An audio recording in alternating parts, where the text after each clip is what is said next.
The fluorescent lights of the underground military facility hummed softly as Commander Rachel Hayes walked through the corridor at 2:37 a.m., her boots making barely a sound on the polished concrete floor. She had been stationed at Forward Operating Base Sentinel for 3 months now, and in that time, she had watched the suspicion in her colleagues' eyes grow from cautious curiosity to outright distrust. The whispers followed her everywhere she went, hanging in the air like smoke that never quite cleared. Before we dive in, tell us where in the world are you watching from? If you enjoy stories like this, make sure to hit that subscribe button, because tomorrow's episode is truly mind-blowing. Let's get started. Rachel understood why they doubted her. She had appeared seemingly out of nowhere, transferred from a classified assignment that nobody could verify, carrying credentials that checked out on paper but felt wrong somehow. Her security clearance was higher than most officers twice her rank, and she had access to areas of the base that even the commanding officer rarely entered. She spoke 4 languages fluently, including the harsh, guttural tongue of the Krell Empire, the enemy force that had been pushing against human territory for the past 2 years. Most damning of all, she had an uncanny ability to predict enemy movements, to know when and where the Krell would strike next. Major Thomas Webb had made his opinion clear from the start. He was the base's second in command, a career military man with 20 years of service and a face that looked like it had been carved from granite. He watched Rachel constantly, his pale blue eyes following her movements with the intensity of a predator tracking prey. During briefings, he would question her analyses, pick apart her recommendations, search for any inconsistency that might prove what he already believed in his heart.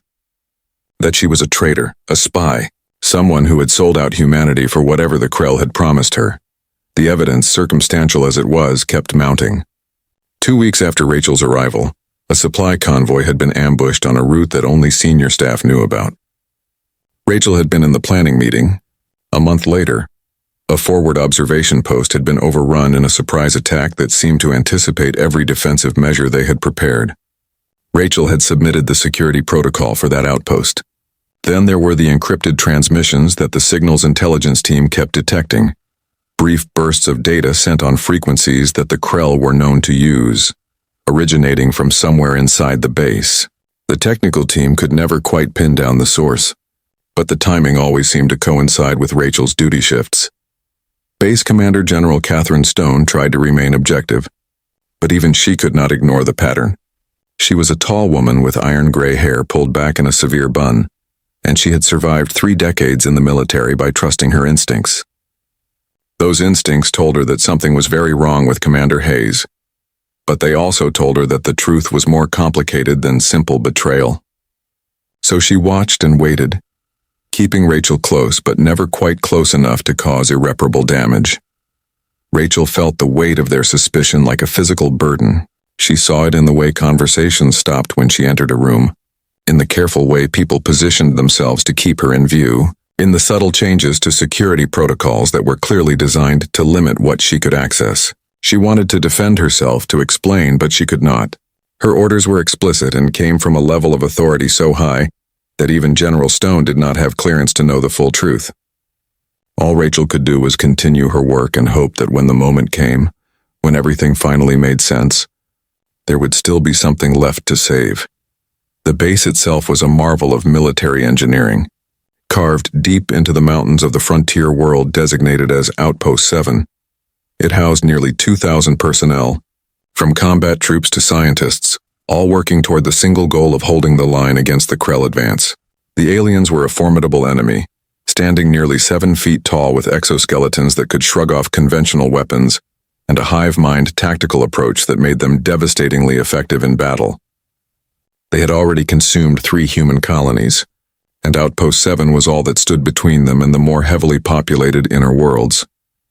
Rachel spent her days analyzing intelligence reports, studying Krell battle patterns, and trying to stay one step ahead of an enemy that seemed to evolve faster than human forces could adapt. She worked alone most of the time, shut away in her small office with its reinforced door and its walls covered in maps and tactical displays. Sometimes she would work through the night, sustained by nothing but black coffee and the gnawing knowledge that thousands of lives depended on her being right. It was during one of these long nights that Sergeant Michael Porter found her. He was young for his rank, barely 25, with a shock of red hair and a face full of freckles that made him look even younger. He had been assigned as Rachel's aide 2 weeks earlier, a decision that he clearly regarded as somewhere between punishment duty and career suicide. But unlike most of the others, Porter seemed willing to give her the benefit of the doubt. Or perhaps he was just better at hiding his suspicions. Porter knocked softly on the door frame at 4:15 a.m., carrying 2 cups of coffee. Rachel looked up from the satellite imagery she had been studying, her eyes red-rimmed from exhaustion. The sergeant handed her one of the cups without a word and leaned against the wall, studying the maps with the same intensity she had shown moments before. The base had detected unusual Krell activity over the past 48 hours. Scout ships had been probing the outer sensor network, testing responses, looking for weaknesses. It was classic pre-assault behavior, but something about the pattern felt wrong to Rachel. The Krell were methodical, but this felt almost theatrical, like they wanted to be noticed. She had spent hours running simulations, checking historical data, trying to understand what she was seeing. Porter broke the silence, his voice careful and measured. He pointed out an anomaly in the patrol patterns, something the primary analysis team had missed. The Krell scouts were avoiding a specific sector, a blind spot in the sensor network that should have been an obvious avenue of approach.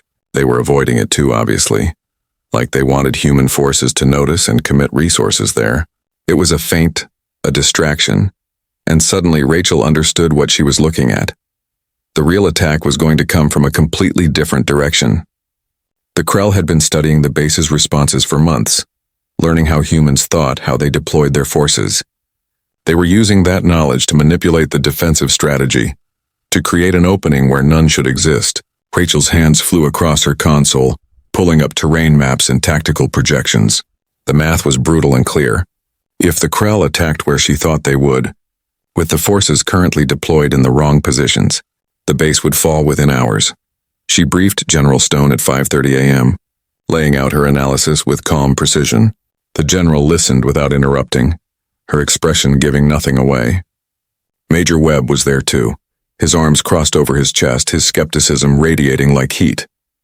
When Rachel finished, the room fell silent except for the soft hum of the ventilation system. Webb spoke first, his voice dripping with contempt. He called her analysis speculation built on paranoia, pointed out that every credible military analyst on the base disagreed with her assessment. He reminded everyone in the room about the compromised convoys, the overrun observation post, the suspicious transmissions. He asked the question that everyone was thinking, but nobody had quite dared to voice directly. Was Commander Hayes trying to convince them to redeploy their forces to create a vulnerability, to open a door for the enemy she was secretly serving? Rachel met his gaze without flinching, her voice steady despite the anger burning in her chest. She knew how it looked, knew that every word she spoke only seemed to confirm their worst suspicions, but she also knew she was right, knew it with the certainty that came from months of intensive study and something deeper, something she still could not tell them about. General Stone made her decision with the weight of command that came from 3 decades of keeping people alive. She would not fully redeploy based on Rachel's analysis, but she would not ignore it either. She ordered a compromise, shifting some forces to cover the sector Rachel had identified while maintaining the primary defensive posture. It was not enough, Rachel knew. Not nearly enough. But it was all she was going to get. The Krell attacked at 7:43 p.m., just as the base was settling into the evening shift rotation. But they did not come from where Rachel had predicted. They came from exactly where every orthodox tactical analysis said they would, slamming into the primary defensive line with overwhelming force. Alarms shrieked through the corridors as personnel scrambled to combat stations. The base shuddered as Krell artillery found its range. Massive shells that could punch through reinforced concrete like paper. Rachel stood in the command center, watching the tactical displays with a growing sense of horror. The Krell assault was massive and coordinated, exactly the kind of attack that should have been their main effort. But something was wrong. The enemy was pushing hard, taking casualties, committing forces with what looked like desperate aggression. It was not how the Krell fought. They were methodical, efficient, never wasteful with their troops. This felt wrong, felt like something else entirely. And then she saw it. A small notation on the sensor displays, easy to miss in the chaos of the main battle. Enemy contacts in the sector she had identified moving fast and low, exploiting terrain features to avoid detection. Not the massive assault force everyone was focused on, but a smaller, more elite group, infiltrators, saboteurs, heading directly for the base's reactor core. Rachel did not wait for permission. She grabbed her sidearm and ran, Porter falling in behind her without question. They moved through corridors thick with smoke and emergency lighting, past wounded being evacuated and teams rushing toward defensive positions. Nobody tried to stop them. In the chaos, 2 more bodies moving with purpose did not even register. The reactor level was supposed to be secure, guarded by multiple checkpoints and security protocols. But when Rachel arrived, she found the guards dead, killed with the kind of surgical precision that spoke of professional soldiers who knew exactly what they were doing. The heavy blast door to the reactor chamber had been breached, its locking mechanism overridden by technology that should not have existed outside of the most classified human research facilities. Inside, she found them. 5 Krell infiltrators, but not like any she had seen before. These were smaller, faster, their exoskeletons marked with symbols that identified them as something special. Wraith Striders, the Krell equivalent of special forces, troops so elite that most people thought they were a myth. They were working with focused intensity, placing charges around the reactor housing with a precision that made Rachel's blood run cold. If those charges detonated, they would not just destroy the base. They would trigger a meltdown that would render half the continent uninhabitable for centuries. Rachel and Porter opened fire without warning. The Krell were fast, inhumanly fast, moving with a fluid grace that made them almost impossible to hit. Energy bolts scorched the air, filling the reactor chamber with the smell of ozone and burning metal.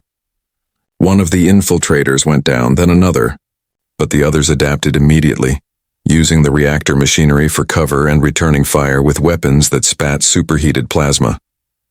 Porter took a hit to the shoulder, the impact spinning him around and slamming him into a support pillar. He kept firing with his offhand, his face twisted in pain but his aim still steady. Rachel moved like she had been trained to, like something more than just a military intelligence officer. She flowed between cover points with practiced efficiency, each shot deliberate and controlled. She was speaking too, shouting in that harsh Krell language, words that made the infiltrators pause for just a fraction of a second. That fraction was enough. Rachel put 2 rounds through the faceplate of the 3rd infiltrator, the specialized ammunition punching through alien armor with devastating effect. The 4th tried to rush her position and died mid-leap. The last one reached for the detonator, and Rachel knew she would not make the shot in time. The distance was too far, the angle too awkward, but then something changed. The Krell infiltrator stopped, its hand hovering over the detonator. It cocked its head in that peculiar way they had, like a bird studying something unexpected. It spoke, and Rachel answered, still in that guttural alien tongue. The exchange lasted perhaps 10 seconds, though it felt like hours.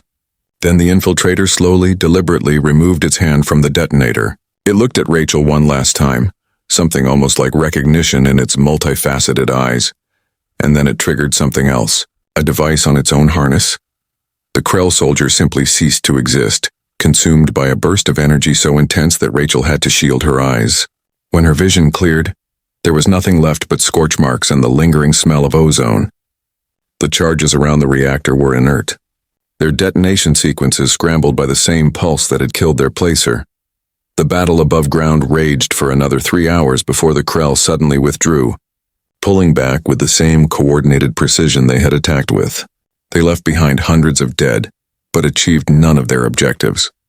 The base had held barely, at a cost of 200 human casualties and enough damage to keep repair crews busy for months.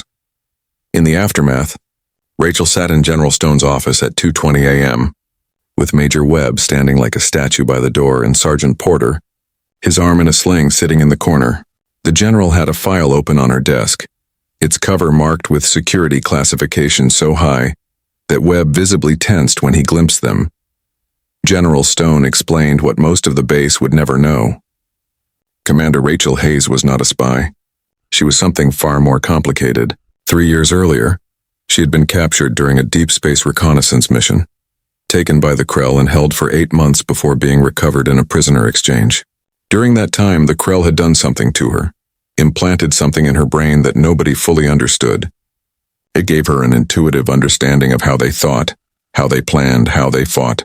It also made her a security risk, someone who might be turned, who might be feeding information back to the enemy without even knowing it.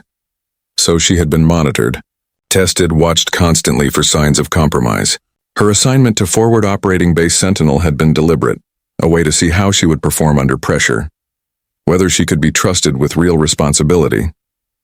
Every suspicious circumstance, every compromised mission had been part of an elaborate test scenario designed to see how she would react, whether she would try to help the enemy or fight against them.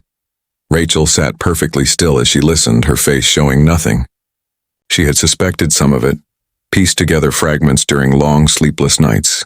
But hearing it confirmed, understanding the full scope of how she had been manipulated and used, left her feeling hollow inside. But there was more. The Krell had not expected her to resist their conditioning, had not anticipated that a human mind could maintain its integrity, even with their technology embedded in it. The infiltration team had been sent specifically to kill her, to eliminate a threat to their operations that they had inadvertently created.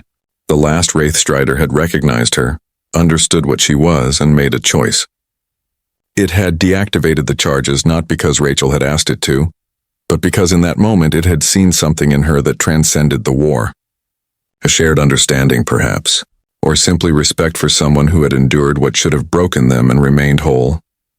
Major Webb was very quiet as General Stone spoke. When she finished, he looked at Rachel for a long moment, and some of the hardness left his expression. He would not apologize, she knew. Men like Webb did not apologize. But the suspicion was gone, replaced by something that might, in time, become trust. General Stone offered Rachel a choice. She could transfer out, take a position somewhere safe where her abilities would not be needed and her past would not follow her, or she could stay, continue the work she had started, knowing that there would be more battles, more moments where everything hung by a thread. Knowing that she would always be different, always be marked by what the Krell had done to her. Rachel stood, her decision already made. She had spent 3 months earning her place here, earning the right to be trusted. She was not going to walk away from that now. She would stay, fight, use the abilities that had been forced upon her to protect the people who had doubted her. Because that was what soldiers did. They stood in the gap no matter the cost. As she left the office with dawn beginning to break over the mountains and the base stirring to life around her, Rachel allowed herself a small smile. They had believed she was a spy, a traitor working from inside, and when the enemy had struck, when everything had hung in the balance, she had proven them wrong in the only way that mattered. Not with words or explanations, but with action. With courage. With the kind of loyalty that could not be faked or programmed or coerced. The war would continue. There would be more battles, more losses, more moments of doubt and fear. But Forward Operating Base Sentinel would stand, and Commander Rachel Hayes would be there watching the shadows, understanding the enemy in ways nobody else could.